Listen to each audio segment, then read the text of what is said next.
From KMUW Wichita, From Toronto, Ontario, and from Armenia, Spain, this is You're Saying It Wrong. Let's talk words.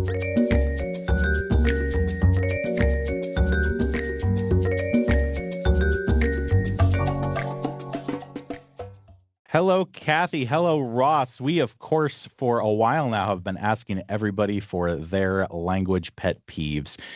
And we've been dribbling them out here and there as time has gone on, but we decided to take the plunge and to jump into our giant lake of peeves and get going with what will probably end up being multiple episodes of language pet peeves. Yes. I just want to say, because it's autumn, that as I said to Ross, instead of bringing in the sheaves, we're bringing in the peeves. That's very good, Kath. I'm sorry. I was going to sing it too. Although, What? I'm just going to say something quickly now.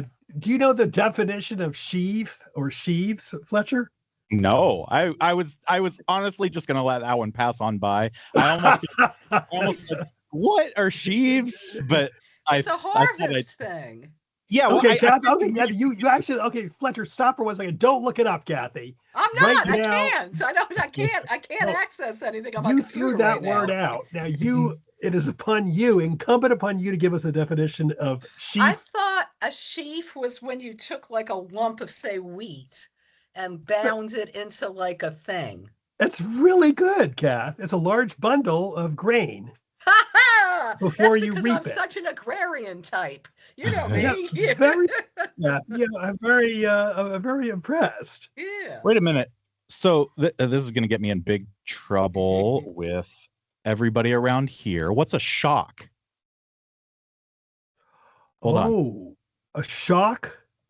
A shock is a pile of sheaves. Oh, okay. So a shock Yeah, is multiple sheaves. Well, I was being you're right. I'm just looking it up right now. Wow.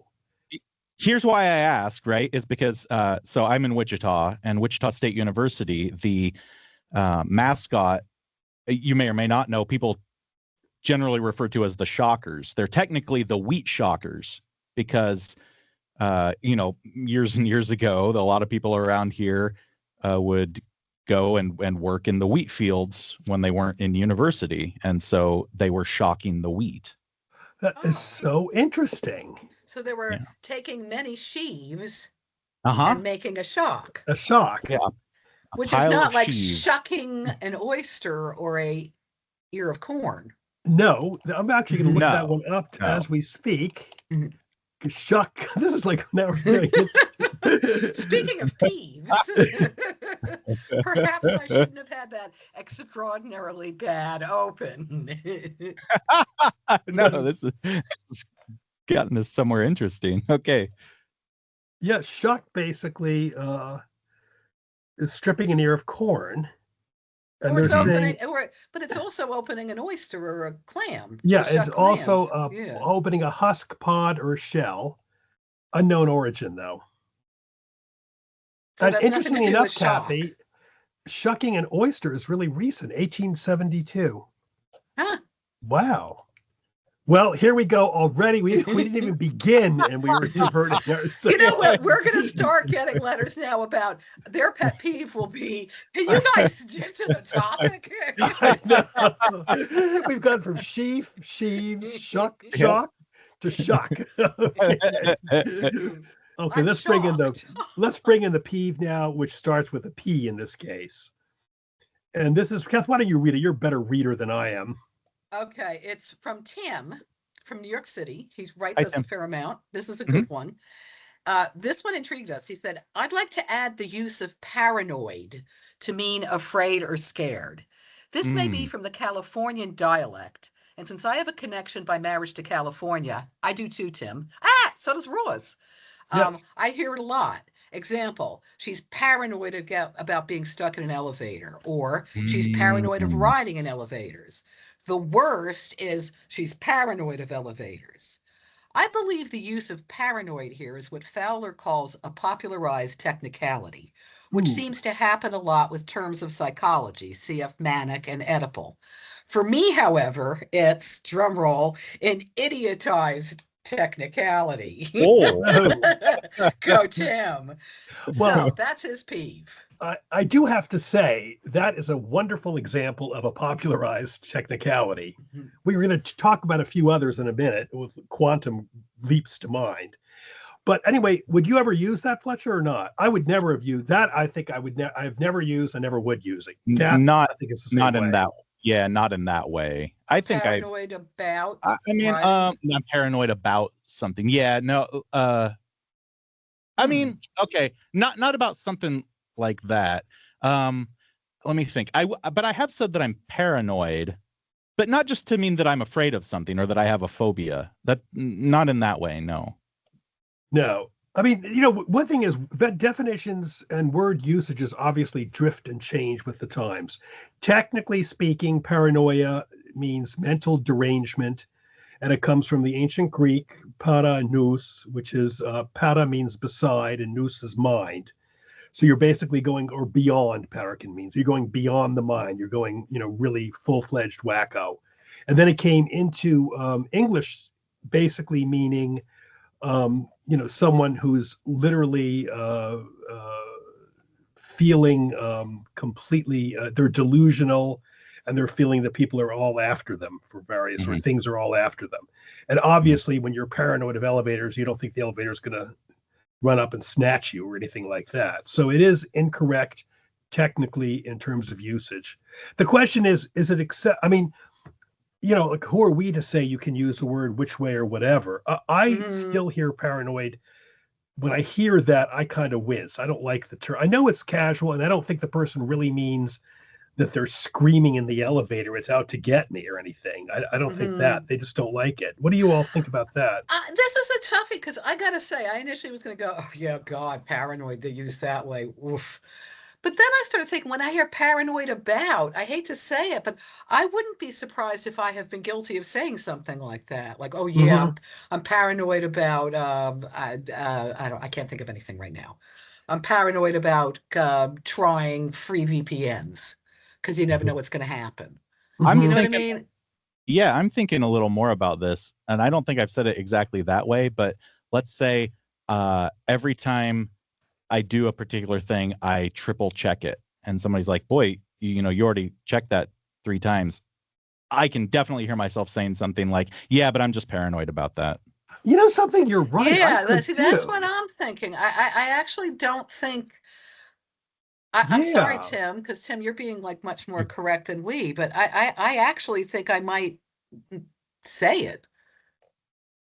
Yeah, I don't know if I would, but that's Fletcher when he said that thing about, yeah, I'm just paranoid. I do the same thing you do, Fletcher. I triple check stuff a lot of times, particularly after Kathy years ago with the IRS. Proudly, I hired someone to do our taxes. Kathy said, I do it all myself. And she did not triple check it. She deducted, let me finish this. She deducted 100% of her apartment as her office, which, talk about a red flag. I mean, that was, she got an audit. Got a field audit too. I know. She got an audit. Come to my apartments. I know. But then we went to pay, and there was some problem. We went to the IRS office in downtown New York, and it was a huge office.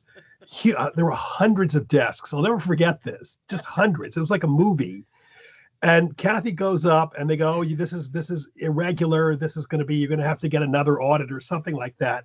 And Kathy wanted me to pay more. I started bawling. She started bawling. I don't try to hurt the IRS like that. And I have to say, it was the most effective technique in the world. Everyone panicked. They whisked me to the back. And here we go back. Here we go again with digressions. I'm sorry. We shouldn't have done this. I'm paranoid about doing these digressions. But okay, so we're basically agreeing that, I mean, including rather reluctantly me, we're agreeing that basically paranoia, meaning systemized delusion, mental degenerations or whatever, which was the original definition when they picked it up in medical terms in the 1800s. Now it's sort of gone beyond that. It can be used, or we do think many people use it casually, and we're not going to start wincing and yelling. Is that agreed? Or Yeah, I Yes. think so. Sorry to Tim, but yeah, I don't think I would get bothered by this really at all. Maybe Tim would prefer the Middle English term that used to be used. It was suspicious hood. Ooh. I'm full of suspicious hood. Yeah, I don't care for that. No? it would be suspicious No. head in Middle English, but it'd be translated as suspicious hood. Because I how know, would but you that's like, use that in a sentence? well, I Well, I think just did. basically the patient has suspicious hood. Yeah.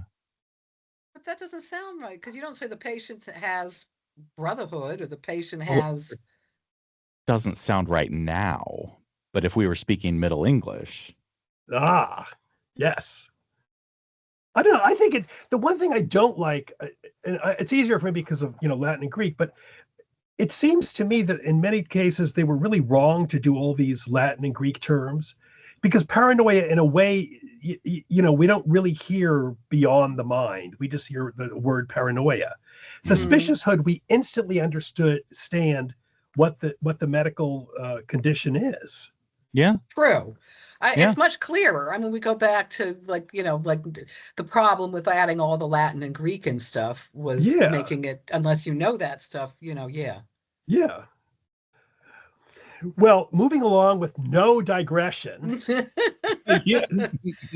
Tim was Oh. really good with his popularized technicalities, and we have our own pet peeve Well, no, first I popularized wanted to say, technicality. well, we found the other paranoids that I don't think sound bad. We didn't do those. Do you Ooh. want to do them or don't bother? Because we Do looked them, Kath. Yeah. for go ahead. examples of his paranoid, and we had like a Samsung product forum. Someone was saying, I'm paranoid of trade-ins now.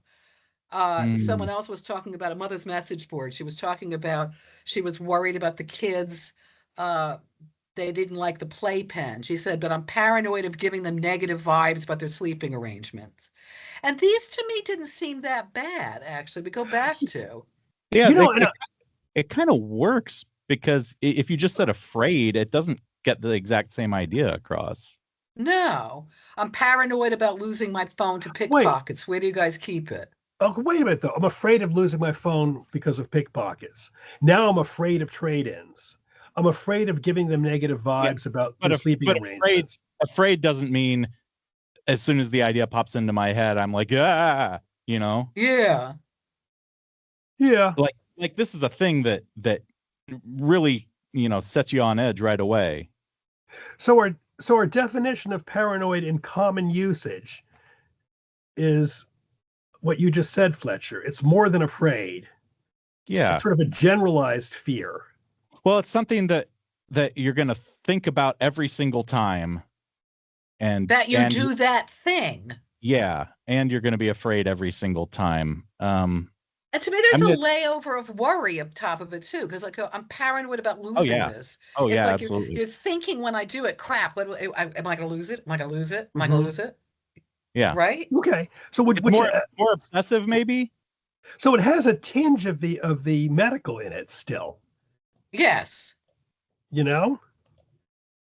Okay. That's interesting. Okay. Now we're going to move. We're going to take a quantum leap into another another basically popularized technicality. And can you guess what that word is, Fletcher? So let me go back. It's popularized technicality. This term means like a technical term from like a specific field that maybe has become popularly used, and maybe the meaning has changed a bit as it's become popularly used. That last part is the interesting part for us, a la Tim's question. But yes, I mean technically, a popularized technicality is just this specialized term that theoretically only a technician or someone in the field would understand, but that has entered our normal language. Okay. Often now, when that enters, it becomes either vaguer or it does change meaning. So then that's where we get into the concept, like the Fowler way of saying, like, it's something that once meant something specific in the field and now is often used in an incorrect or broadened manner. And I guess that makes sense because most of us don't have that technical knowledge that wherever it came from, those people would have. And so as it becomes more popularly used, the meaning very well could change just because we don't have that same kind of knowledge. So we're going to use it in the way it makes sense to us, I guess. But to be fair too, I mean, this happens with regular words as well. I mean, we take a normal word. We were talking about sheaves and stuff, and Kathy then, put sheaves in an idiom, and we weren't thinking in that sense of it. We understood the idiom. We weren't even that sure what sheaves meant in a way. Right. Yeah. And that yeah. happens often as well. I mean, words are constantly changing in language, and I think a lot of times people, including us, get like, "Oh my gosh, this is terrible," but it just happens. Yeah. And it's hard to really control, and it shouldn't probably be controlled. Although some of them, at least in snapshots of time, are annoying. And I think for Kathy and me, quantum leap is really annoying. I can't, that one always bothers me. Yeah. Well, although in fairness, okay, do you know what a quantum leap is, Fletcher? No. I know that Quantum Leap was my favorite show when I was 11 or 12 years old, whenever that was on. So unless it's about time traveling into other people's bodies, I don't exactly know what a quantum leap is. Yes, it is. That's right. Yeah. Putting right what once went wrong. Yeah. Thank you, Sam Beck. Well, that was it. Yes. Yeah. Well, first of all, it used to be quantum jump, and it was coined in the mid 1900s in physics. And what it literally does, it talks about a sudden change from one energy state to another within an atom. Now we're talking about tiny, tiny changes. I mean, tiny, tiny distances at this point. Because quantum, when you're talking about the quantum world or whatever, you're talking about subatomic particles, like very, very even smaller than anything most of us have ever studied. Yeah, well, quantum basically, it comes from the Latin. It just means amount, really. Right. Yeah. And yeah, we're talking about, and then the quantum jump or quantum leap is simply a change within the atom into a different state. The different state kind of like pulled out the meaning to make it different, because you're jumping from one state to another, which is small maybe in terms of the inside an atom, but it's kind of big in terms of, like emphasis. This is a major difference. This is something. And I think from there it kind of took off and became something different. I mean, like I defy anyone who doesn't have technical knowledge of this to tell me what the word quantum means now. Look around you. It's everywhere and meaningless. Yeah, no, when Ross and I wrote about this, because we found there was quantum healing, quantum computing, quantum mysticism, quantum sex, quantum job hunting, quantum coffee. It's like, I don't think coffee's quantum ultimately. I mean, unless you have a quantum of coffee, which would be my cup. You know what I mean? But it's true. I think it's like one of those words that like he was talking about, Tim, that just caught on and everybody starts using it without really an idea of what they're saying. It's just like, it's just, Ross? I know, go on. I was going to say something interesting. I just thought of this. When we talked about paranoid, we kind of generally agreed on a definition of paranoid that we could use as as outside of the technical term. Quantum has like two things. I think quantum to us generally means now a quantum leap, for example, or quantum jump means a big change. And I think we can agree on that. But then we get to things like quantum coffee and we have no idea. That's where I think it does get silly. Well, I think that's one of those cases where quantum really is just supposed to sound cutting edge. Period. That's it. Cool. Who cares what quantum coffee is? My coffee's quantum. Just quantum. Trust me. Shut up and drink it. Take the oat milk. It's over there. It's free. Although maybe we should change the show. Quantum words. Quantum words. Oh, that's great. The other one he had mentioned, which is one of my pet peeves, actually, and I'm with you on this one, Tim, is manic. I hate how manic is used now. Yeah. Okay. I mean, so manic now is like something's really wild, really, really high energy, kind of bouncing off the walls. But we also don't use the term manic depressive anymore. No. Now we use bipolar. Bipolar. Although interestingly enough, I'm sorry, bipolar came out in 1902, manic depression in 1903. I would have thought, Yeah. whatever. Go on. I'm sorry. Yeah. Well, okay. So what is your issue with how it's used? Well, my big issue is I just don't like it. The term I detest is manic pixie dream girl. I knew you were going to say that. Which you don't hear as much now. Thank you, Russ. I hate that. It sets my teeth on edge. And I just don't like manic as that sort of quirky, like, high energy, quirky. Okay. Like I'm wearing my cute little thrift shopped outfit and mom and dad are paying for my expensive apartment in Brooklyn. That manic is the one I hate. I guess I don't hear it used that way that much. It's much more chaotic, I think, when I hear somebody refer to something as manic. Yeah, see, I've heard it more as quirky. So I think mine is a different manic that I've been hearing or that I'm addressing. That's the TV trope or the movie trope or the film trope, that manic. But I agree with Fletcher because I hear it more like, I'm just manic today. I have so much stuff to do and I'm trying to do everything, juggling it all up. That's what I sort of think of it as too. Okay. But that's so then I don't mind it that much. Okay. Okay, let's move on to our next pet peeve. This is from Susie from Essex County, New Jersey. Hi, Susie. My biggest pet peeve currently is the sudden, nearly ubiquitous addition of go ahead and in conversation. Thank good I haven't seen it in writing. For example, I'm going to go ahead and process that refund for you now. Instead of I'm going to process that refund. Or I'll process that refund for you now. I've even heard people reduplicate like this. I'm going to go ahead and process that refund. I first noticed this completely unneeded address maybe 2 years ago, and now I hear it everywhere. Much to my horror, I've even caught myself saying it once or twice. Okay. Weigh in here? I don't think I've noticed it so much. It does sound like something someone would tell me if I called a helpline and they were taking care of something. And it also sounds a little bit condescending if that's the context. Like I'm going to do this for you. I'm going to go ahead and take care of that, or I'm going to go ahead and take this off your bill. You bothered me by calling me, but I'm going to go ahead and do it. I don't know that. Yeah, it seems like a customer service kind of interaction thing. I can't really think of somebody just saying that to me in conversation. I think you're right. It tends to be, it's interesting because we did a little bit of research on this in linguistic forums as well. And it seems to be, oddly enough, it's popular use. It's not written.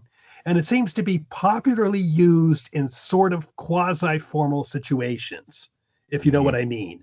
And one aspect was it can just add drama. I'm going to, and think of this, like they had this example here. I'm going to go put an offer on that house. Or, Fletcher, I'm going to go ahead and put an offer on that house. There's a little bit of a stress there. Wow, you're putting an offer on that house. Do you see what I'm saying?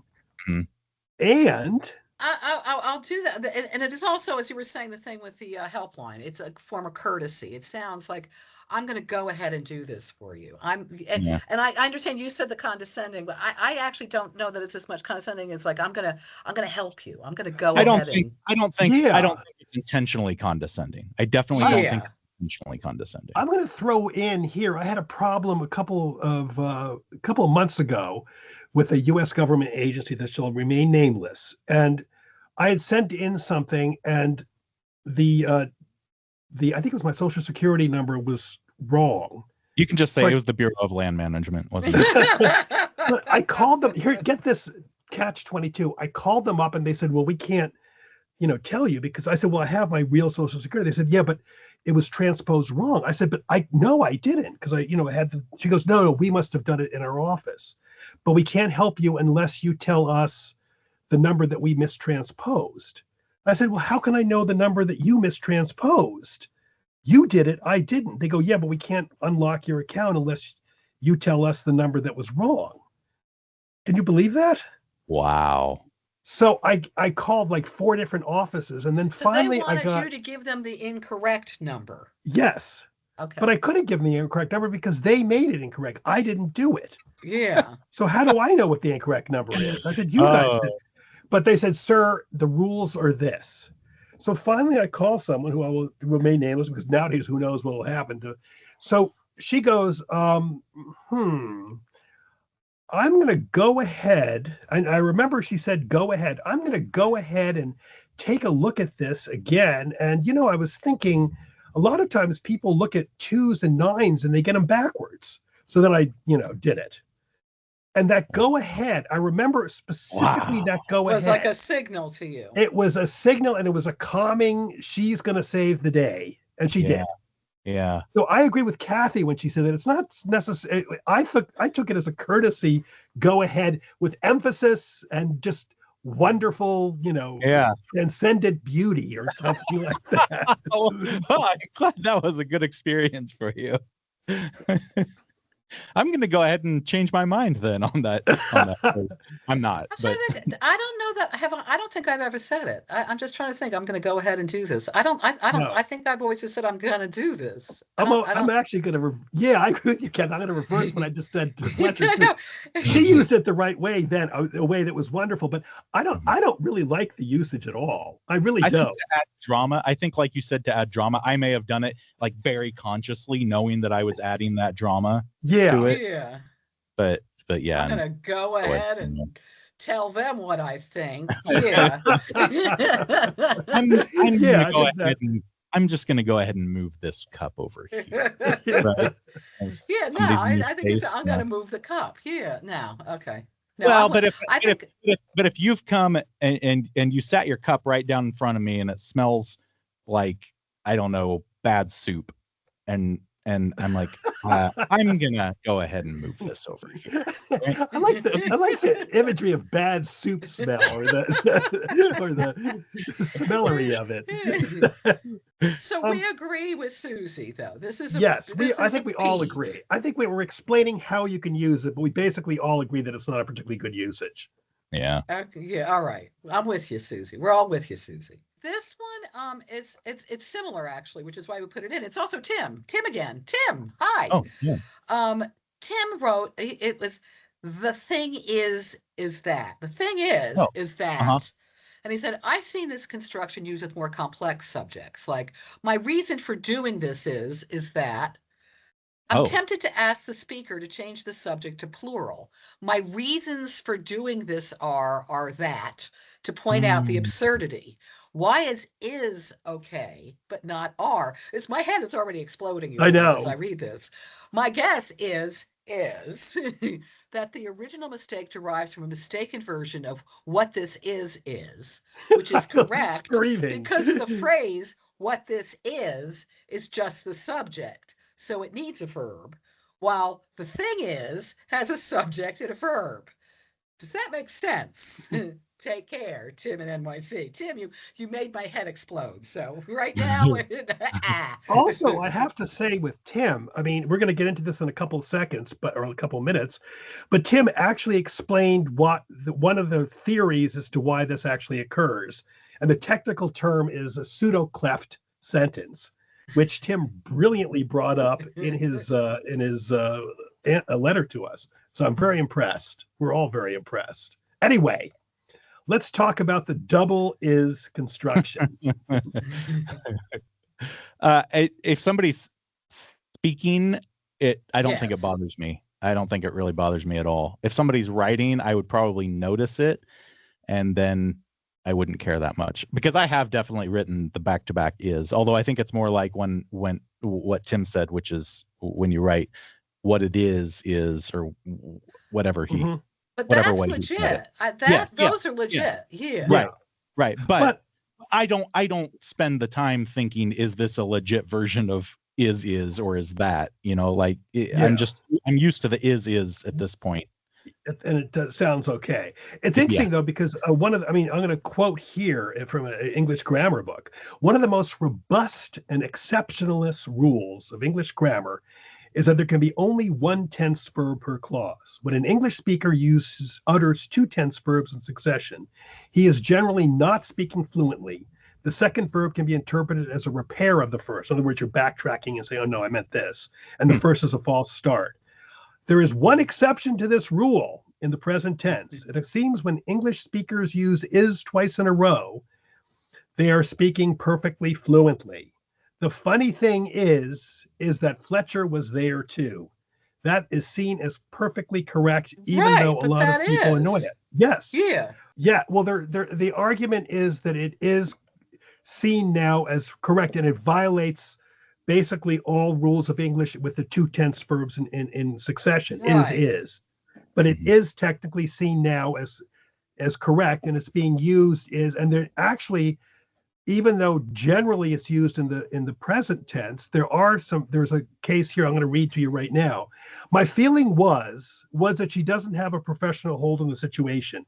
I think the is I can hear better, but I can understand it and it doesn't bother me as much. But they're saying it's sometimes a double, or here's this one. The funny thing is that we had no control over the situation. That's is. That one doesn't seem weird to me at all, though. That one sounds correct to my ear. The funny thing is that blah de blah. Yeah, I think you're right. It does. Okay, that one seems actually. This one's like blowing my mind. I'm sorry, because I'm looking at Tim's thing. My reason for doing this is that, and I still don't. That to me sounds wrong. I'm with Tim. Well, and this is where Tim. I'm sorry. Go on, Fletcher. I was just going to say it's not necessary in that case. My reason for doing this is that I have sore feet. Yeah. Mm-hmm. Well, it's interesting, though, because this was not really Kathy, when she said it's not that necessary, or it's Fletcher who said it. It seems to be recent. A guy called McConnell in 1988 noticed it. And then, a guy, Dwight Bollinger, did in 1987, the remarkable double is. And then it became, people started studying it. One person found Charles Darwin wrote it in the 1800s. That Darwin, yeah. My excuse and reason is the different way all the Wedgwoods view the subject from what you and my sister do. Darwin said it, but it seems to be a very recent phenomenon. Mm-hmm. So now my question is do people do it like in their head? I'm looking at his example. My reason for doing this is that does the subject, when you're saying it, is my reason for doing this becomes the subject in effect? Yes. I mean, with the right? Absolutely. Yeah. And this is where Tim really brilliantly brought up what they call in linguistics WH pseudoclefs. And this is technically probably a WH pseudoclef construction. WH means what, why, when, where. So we have like Fletcher witnessed a murder. Okay. Now with the person, when they're saying it is, they're saying what Fletcher witnessed is a murder. So then they take out the what Fletcher witnessed, and then they go, the thing is that. That's what they do. They take out the what. They think in their heads in a funny way of the what, and then they take the what out when they talk. Isn't that weird? The problem is that you're always late. That's the basic idea. Then we go, what the problem is that you're always late. Oh. Then you take out the what, and then you have the problem is that you're always late. Oh, isn't that cool? Interesting. That actually, that makes it work for me. And I mean, I don't care for it, but I understand it makes it, because you're actually streamlining. Your brain is going like out, out. Okay, here. Mm-hmm. Yeah. Other people say that pseudoclef what thing is not true. It's just focus, but which is another linguistic term that everyone's big on now, is like focus. Yeah. How you emphasize things. But I think that the pseudoclef what is emphasizing it. Well, why not both, right? Yeah, exactly. Although now this sentence that they have as an example, this is another one that makes my head explode.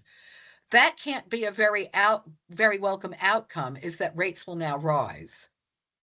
That's the focus argument, Kath. Right. No, I know that's the focus argument. And I look at that and I just go like, forget it. You know what I mean? I think that's a great way to end it all up. Forget it. I think Tim is right, though. I think he really caught on I think the basic thing is the what. And let's look at that sentence again, though. Let's put that in a WH pseudoclef construction here. I'm going That to give it to can't- Fletcher too, so he can see Okay, it's let's allowed. try to If do it. I'm going to have an exploding ad, he is too. Yeah, we're going to try to force this into a WH pseudocleft construction. There it is. That can't be a very welcome outcome, is that rates will now rise.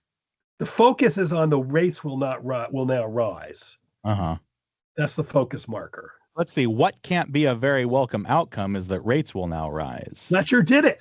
Yay, wow. Okay. Good job. So we changed the what to the that, and then but they keep the is. What can't be a very welcome outcome is that rates will now rise. Yeah. Yeah. And then all of a sudden it Fletcher. becomes that can't be a very welcome outcome is that rates will now rise, which sounds like nonsense, but isn't really if we look at it the way you just mentioned, Ross. But Fletcher, I think you are the WH pseudocleft king. I'm going to get a plaque made. We'll give you a plaque. He needs a hat. You're Saying It Wrong is part of the NPR network and is produced in the studios of KMUW in Wichita, Kansas by me, Fletcher Powell. Kathy Petrus records from her home in Armia, Spain, Ross Petrus from his home in Toronto, Ontario in Canada. Torrin Anderson composed our theme music, and our digital team is Beth Golay and Carly Cooper. You can find all of our past episodes by subscribing to the You're Saying It Wrong podcast wherever you get your podcasts, or by visiting us at kmuw.org. If you have a question for Kathy and Ross, if you'd like to suggest a topic, or you just want to reach out, you can email me at powell@kmuw.org or email them at kandrpetrus@gmail.com.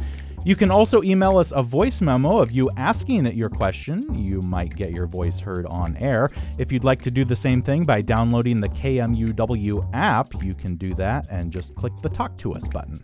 You can find all of Kathy and Ross's books pretty much anywhere you get books, and a handful of them are also available on audiobook, read by the authors themselves. Thanks for joining us. We'll be back next week.